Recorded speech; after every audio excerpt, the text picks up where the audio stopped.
So this is Danny Flexen here for Seconds Out. Delighted to be joined by legendary boxing manager Jackie Kallen. Jackie, how are you? I'm wonderful. And I'm so happy to be here with you. He was an excellent fighter, of course, pound for pound #1 at one point. What, if anything, stopped him going down as the best of his generation, for example? Well, that's a hard question for me because, I thought he was the best. We worked together for 6 years. And, you work together every day with someone for 6 years. He was very close to my two sons. They're all three the same age. And he was like part of the family. And I just thought he was an incredible talent. And, I just think that he was one of the best fighters that I'll ever work with. That's for sure. And after we kind of went our separate ways, he moved to California. He hooked up with who did he hook up with? The family with all the brothers. Goosens. The Goosens, yeah. Dan Goosen, may he rest in peace, was a sweetheart of a guy. And he was with them for a while. And then, he had his wins and his losses along the way, but still a terrific fighter. He always showed up. The Juroff fight, the Holyfield fight, they were great. And he obviously, the first defeat of his career came against Roy Jones, who at that point in Jones's career would probably have beaten anyone on the planet, in fairness. Well, I know James had some problems going into the fight, but there was a big incident apparently after the fight, which, I'm sure you're aware of, with the police getting involved and so on. How difficult was that period for you after that first defeat? It was devastating because it was his first loss and he took it badly, as every fighter does.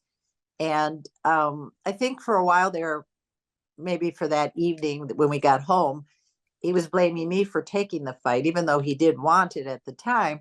I think he was frustrated, and he'd made a threat to his mother that he was going to harm me, and she called me to warn me. And unbeknownst to me, the police were in on the call. And I think, no, that's not how it happened. Actually, I think my husband called the police, and then the media was in on that call because they, listened to all the police calls. And so the media camped out on my front lawn and wanted to know what was going on. And it was really overblown. He never would have come to hurt me. It's just not, he can be an angry man when he's upset, but I don't think he ever would have hurt anybody. But once the media got hold of it, then it just grew. And as people talked about it, how stories go from one person to the next, he tried to kill me, and none of that was true. He was upset, but I don't think I was ever in harm's way.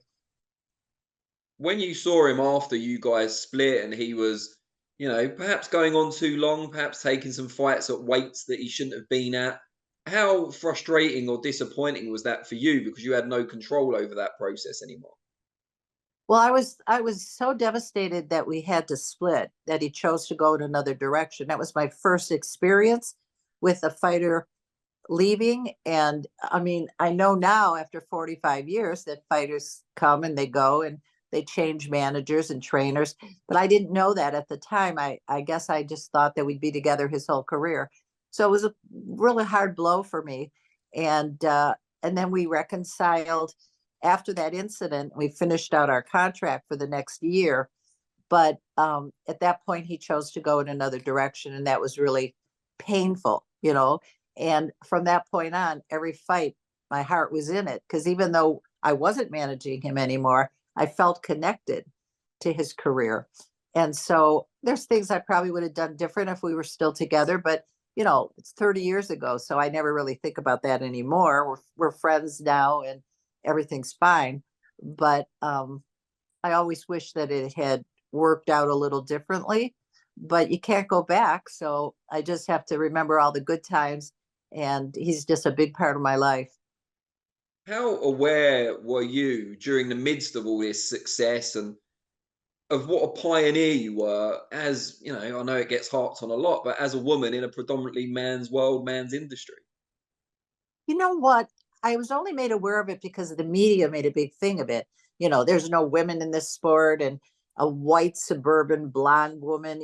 Maybe if I had been black and kind of looked masculine or heavy, or, didn't look like I look, it might not have been so much of a fish out of water, but I was quite the contrast to the guys that I worked with.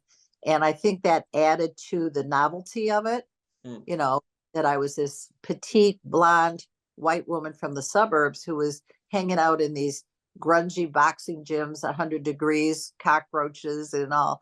And it is a strange match. When I look back, I can see why people found it unusual, but I loved it, and I loved every second of it. It's why I'm still doing it 45 years later.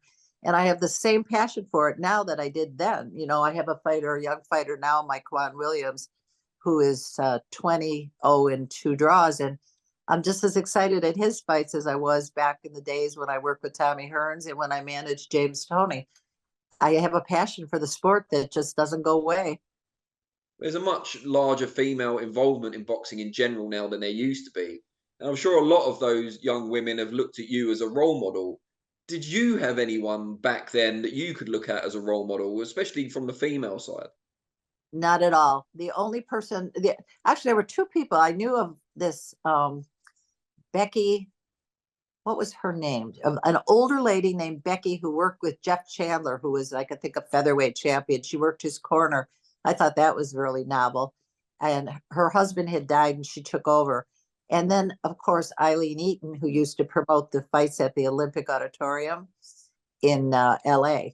And never did I ever imagine that, many years later, the World Boxing Hall of Fame would present me with the first Eileen Eaton Award, which was such an amazing thing for me to get. But those two were both Becky O'Neill, that was her name.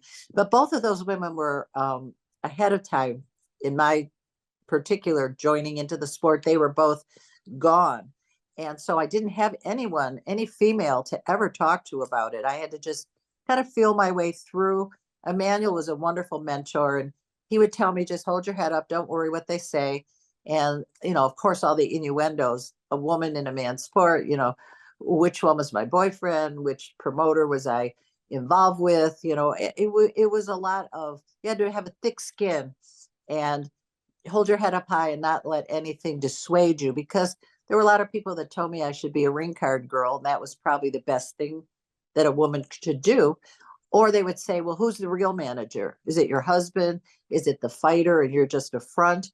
So it wasn't like people accepted me right away and said, this is great. It was like, what are you doing here and why? So I think it was confusing to a lot of people. I just didn't look like Don King or Bob Arum or any of the other men in the sport. So I kind of stuck out, like, who is that? So it was tricky at the beginning, but, now, of course, 45 years later, and of course, 20 years ago, they did a movie based on my life with Meg Ryan. I think that helped a lot with the awareness that a woman could be in an all-male sport and thrive and survive. So that helped a great deal. And then I did a show called The Contender with Stallone and Sugar Ray Leonard. And that, again, showed that a woman could mix in with the guys in a very platonic and business-like way. So it did pave the way for a lot of other girls and women who have contacted me over the years and had a million questions. And I was so happy that I was here to help them, because I didn't have anybody to help me. So I'm grateful that I was able to be there for them.